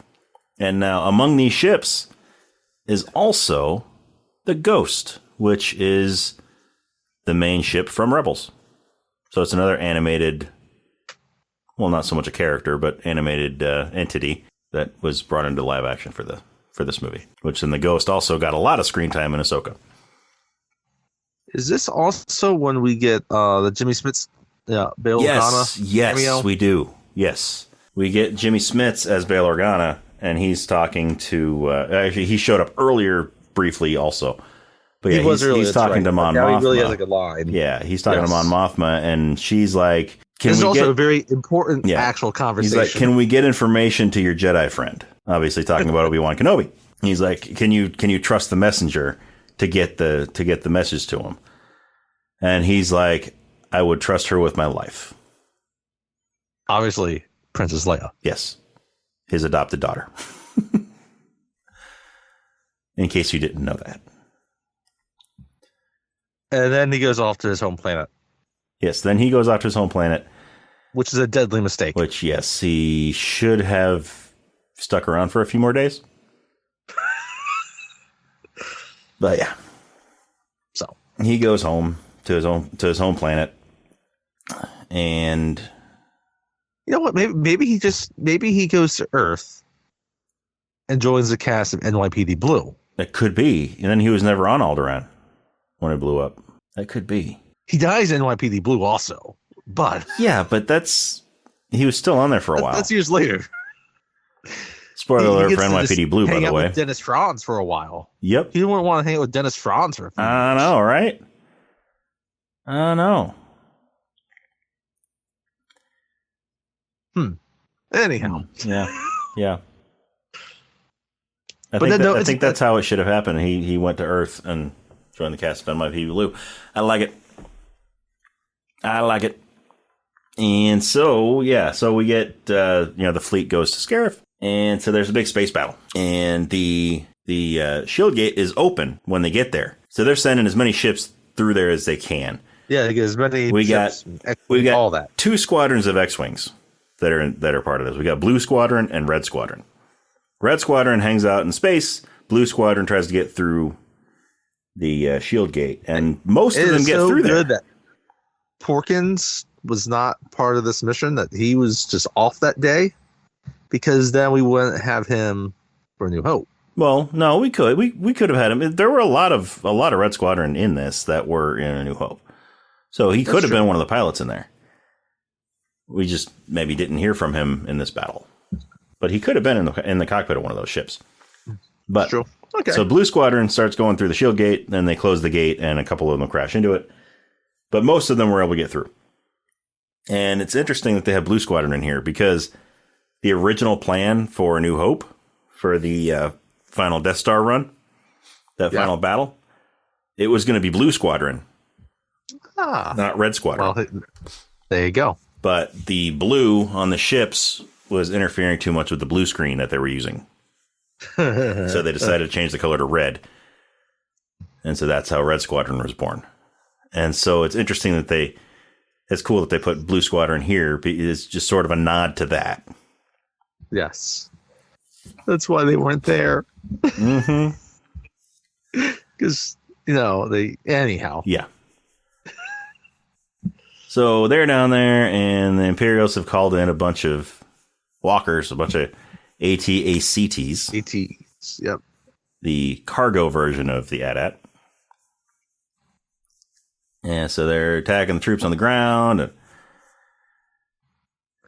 and they're trying to get... So Jyn and Cassian and K2SO get into the tower, and K2SO goes up to a terminal, and he's, getting information on where the plans are. And he tells them that in order to send the plans to the fleet, they've got to take out the shield gate, because the shield is blocking the signal. Right. And the problem isn't so much that getting a signal through, it's that the file with the plans is too big to get through with the shield up. So they could still get messages and stuff through, just not large files. Yeah, I could buy that. So they need to now get a message to the fleet, tell them that they need to take the shield gate down, which the fleet's already trying to take the shield gate down. So, I mean, you know, they're not aware of that. Yeah. But I mean, that's the thing. They're focusing on trying to get the shield gate down. Meanwhile, the people on the ground are like, we got to get a message to them to take the gate down. So it's just kind of funny. But anyway, so they call Bodhi and have him, he's got to run a cable, out to one of the relay points and then back to the ship in order to get a message out to the fleet. And all this, but he's pinned down. But he ends up running through the crossfire and gets back to the ship, and he's hooking everything up. And meanwhile, Chirrut and Baze are off in another area. There is a master switch that needs to be switched in order for him. That there's a master. Yeah, there's a master switch. Yes, there's a master switch that needs to be flipped in order for Bodhi to be able to send the message to the fleet, telling them what they're already trying to do. This is what's awesome about this, though, right? So, this movie takes on a far more serious tone than most of the Star Wars movies, right? It's a full-on war movie like we're talking about. It still does not forget that ultimately it's a Star Wars movie. Mm-hmm. And that Star Wars was basically just a riff-off of fun, serial space movies. Yes. TV shows. Yes. And so it keeps some of that with these little details like that. Mm-hmm. There's just a master switch at the base. Yeah, there's just a master switch. Once you flip that, they can get the message off just fine. But what gets me is they're going through all this effort to send a message to the fleet that's already doing what they're telling him, what they're trying to get a message to tell them to do.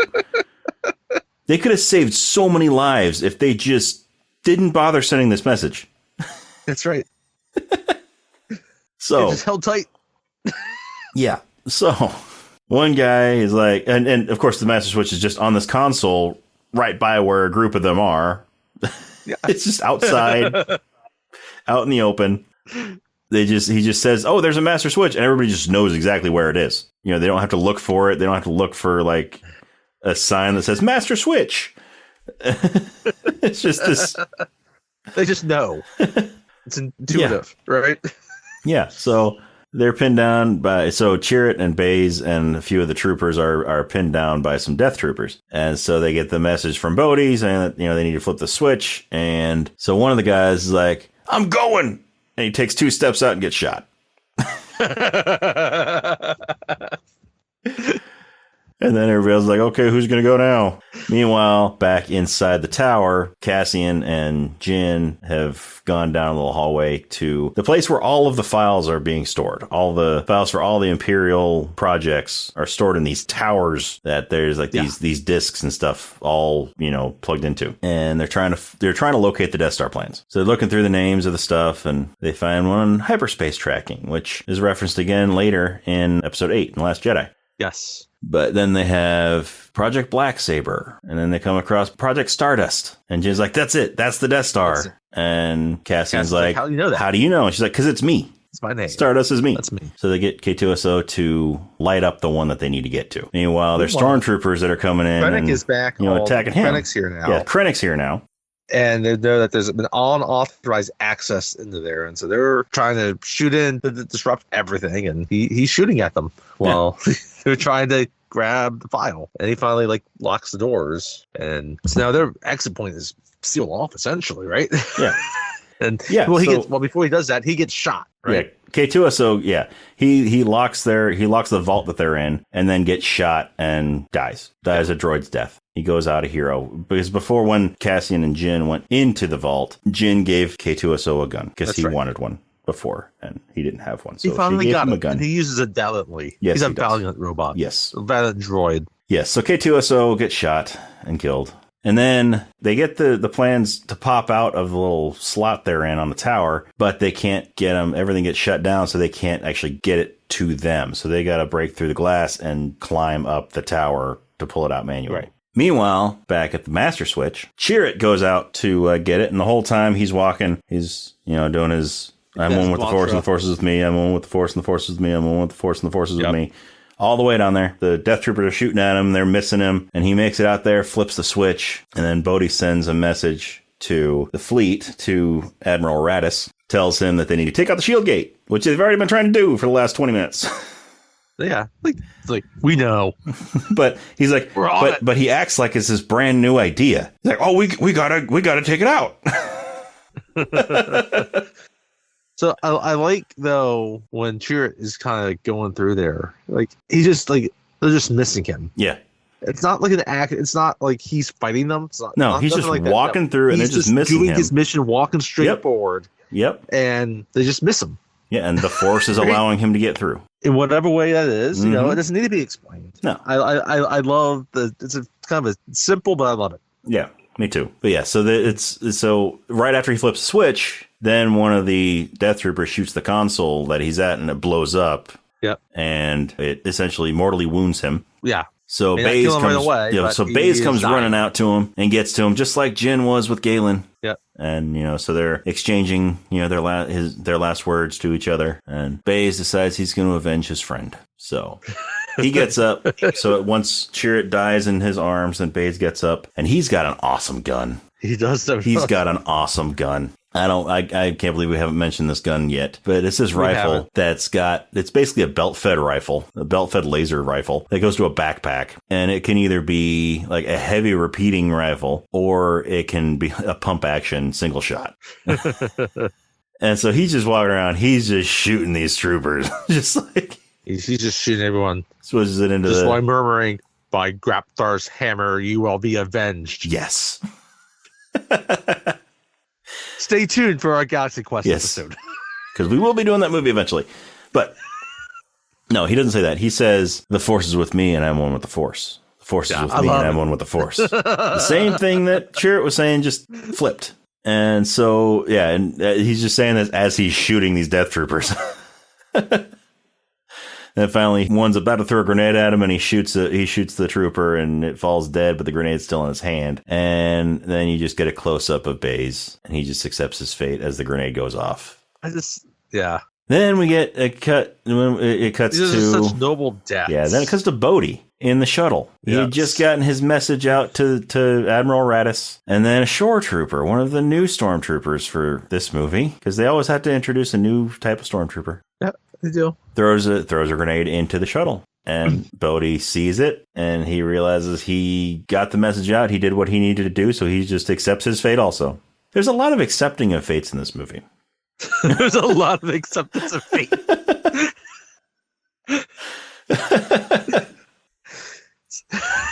So Bodhi gets blown up. A lot of people get blown up. Yes. Basically, a lot of people. Essentially, all the heroes except for K2SO get blown up. And even K2SO eventually gets blown up. Yeah. But there's a lot of it. Yeah. So then some crash in the force fields, I guess, so once but they still blows them up. Yeah. So once Raddus gets the message from Bodhi, he's like, "Get me a Hammerhead Corvette. I have an idea." Now, I understand why they're using a Hammerhead Corvette, because it's got that front end that looks like a Hammerhead, but it's a nice wide, covers a lot of surface area to be able to do what it's going to do. But here's the thing: if you've seen Rebels, you know that the Rebellion has 3 of these ships. They only have 3 Hammerhead Corvettes because they stole them from the Empire. There's an episode of Rebels where they stole these 3 Hammerheads, and this is one of the 3. So they kind of just after this they only have 2. But but it's okay because those other 2 never show up anywhere else yet. Yeah, so basically he sends this ship, this Hammerhead Corvette, into they sent some of their Y-wings in to blast one of the Star Destroyers with a bunch of ion blasts to take it out of commission. And so it's just basically dead in the water, dead in space. And so they send this Hammerhead Corvette in to push the Star Destroyer into the one next to it and then down to the to crash it into the shield gate. So you get this awesome sequence. I mean, it's an amazing visual. You get this awesome sequence. It just slices right through this other Star Destroyer, and then it just crashes right into the gate, takes the gate out. Meanwhile, Krennic reached the tower that Cassian and Jyn are climbing up. He shoots Cassian. Yeah, he shoots near Cassian and knocks him loose, knocks his grip off, and he kind of falls. But before that, when they get to where the plans are sticking out, Jyn grabs the plans off of the tower and hangs it on a hook on the back of her belt. Yes. Now, does everybody in Star Wars just have extra hooks on their belts? I guess. Because Luke just happened to have an extra hook on his belt for his lightsaber when Obi-Wan gave it to him. Jyn has an extra hook on the back for the plans. And does everybody just have belts with hooks all over them? You never know when you might need a hook. True. I mean, but yeah. So anyway, she keeps climbing up. Krennic kind of leaves the platform area. She gets up. She continues to kind of climb up to the top. Mm-hmm. Where the dish is to broadcast. Yeah. So before anything can be broadcast, the dish has to be realigned. So there's a sort of a platform out at the end of a catwalk that she has to go out and realign the dish. Meanwhile, she gets that done. She gets the dish realigned, and then one of the TIE fighters comes up and shoots the platform she's on. She barely escapes. She barely gets back to the main tower, which has there's like an elevator that's still there. Yeah. When Krennic's waiting for her. Yep. And he's like, "Who are you?" And she's like, "You know who I am. I'm Jyn Erso." And then he looks like he's seen a ghost.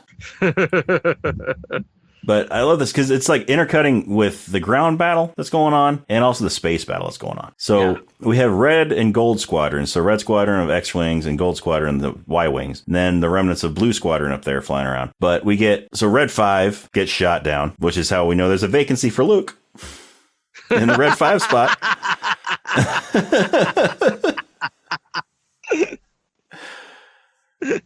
thought that was a nice little touch. But so Red Leader and Gold Leader, all of their shots in this, like all of the camera shots of them and their dialogue and everything, well, except some obvious changes where they're talking about Shieldgate instead of Death Star, where they just went in and changed it. But it's all just unused footage from the Death Star battle in Episode 4. So it's the same actors, the same lines, with slight tweaks here and there. But yeah, they just took unused footage there and put it in this, and it fits flawlessly in with the rest of it. No, it's terrific. So that way they can have the same, because this is supposed to take place a couple of days before that Death Star battle. No, it's not that much longer. Yeah. So they look the exact same because it is the exact same. So Krennic's about to shoot Jyn, and all of a sudden Krennic gets shot, and we see Cassian. He's made it all the way up. And so they see that the shield gate has been destroyed. So they send the plans to Admiral Raddus. And at this point, they don't really know that, their way off has been destroyed. Yeah. But even at this point, they kind of seem resigned to the idea that, when they start to see the Death Star. Yeah, the Death Star approaches. Death Star arrives, and this is where you get that awesome shot of it, like eclipsing the sun. Yeah.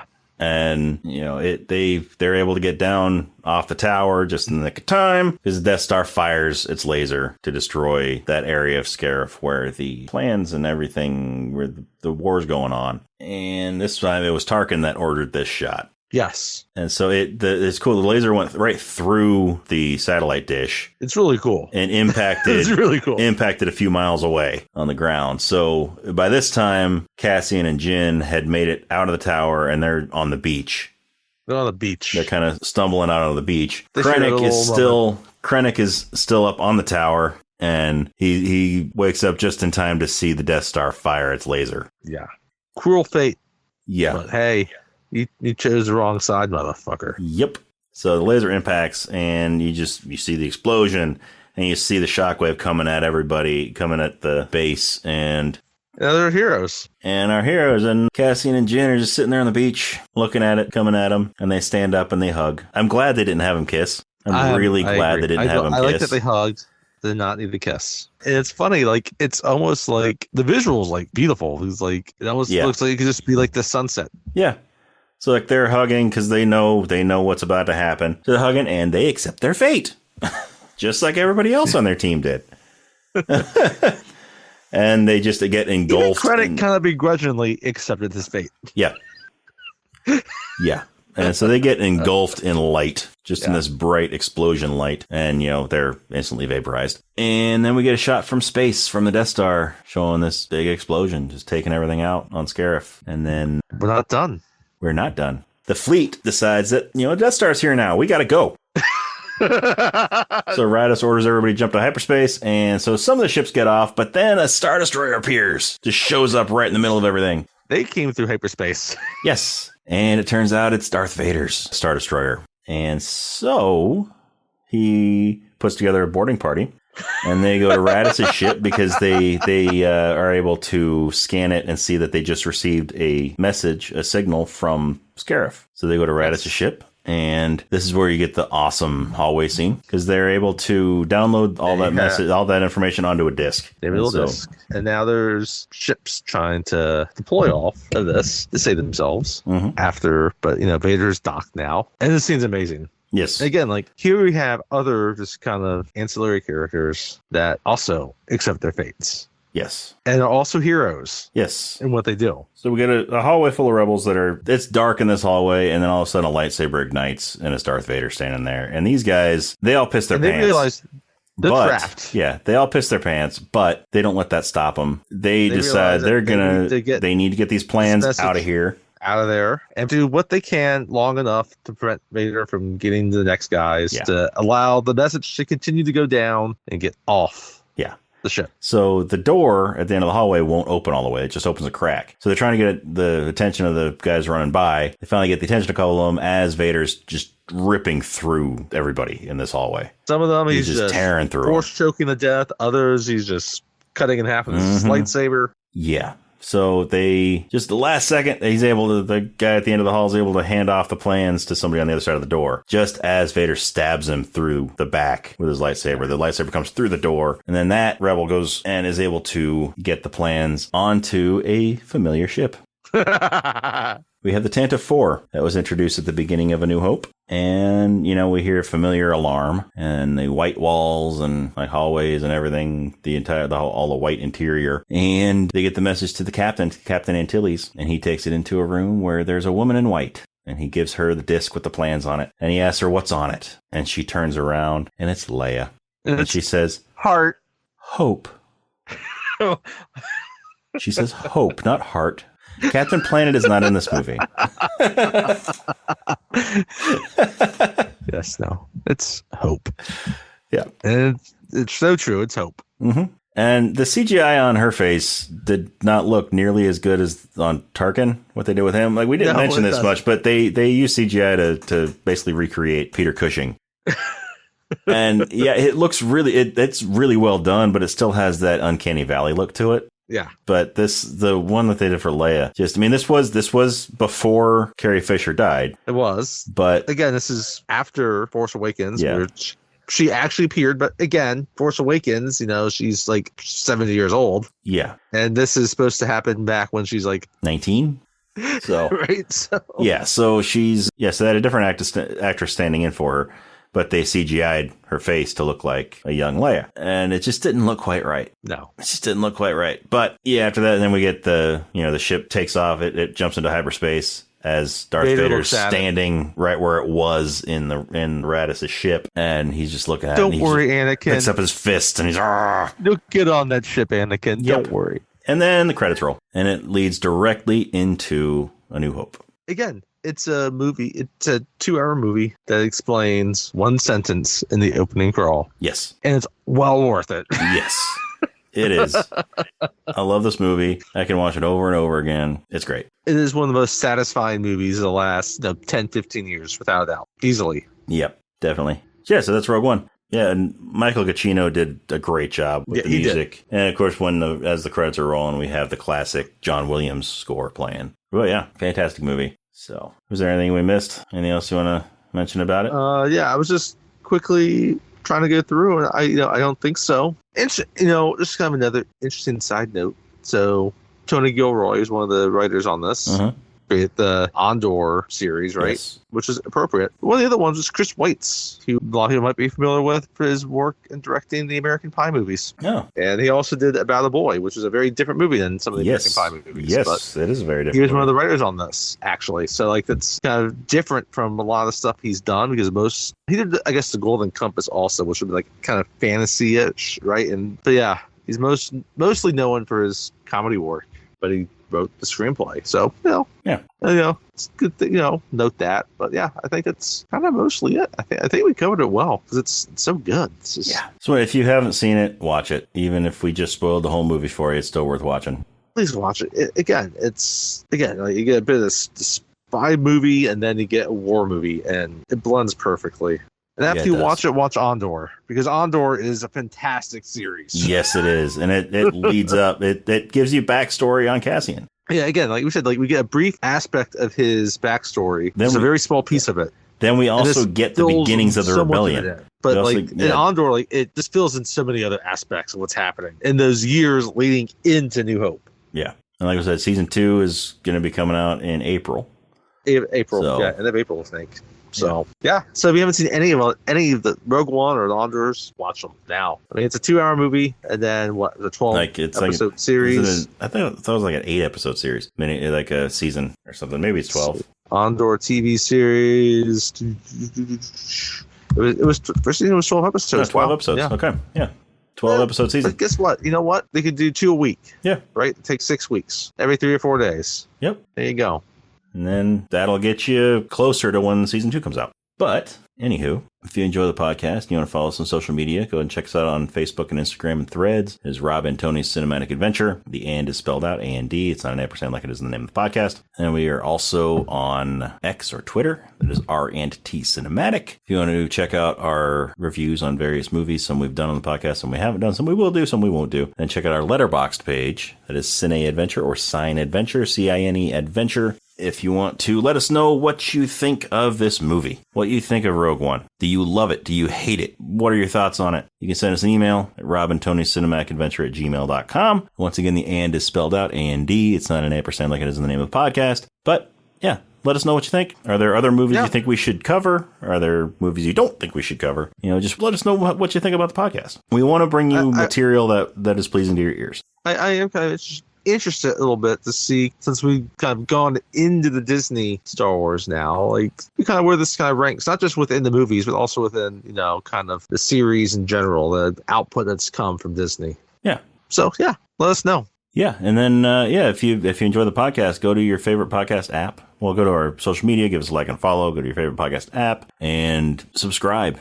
Give us a good review, a good rating. That's how we move up in the standings, in the search, in the recommendations, all of that stuff. That's how more people are going to find out about us. And, if you give us a good rating, a good review, we would be happy to give you a shout out on one of these episodes. But anyway, next time we are going to be doing something fun. We're going to be doing another fun movie. Yeah, I like what we're doing next. Me too. It's been a while since I've seen this one, so it'd be a lot of fun to rewatch it and talk about it. It's been a long time since I've seen this one. It's also been a while since we've done a family-oriented movie. Yes.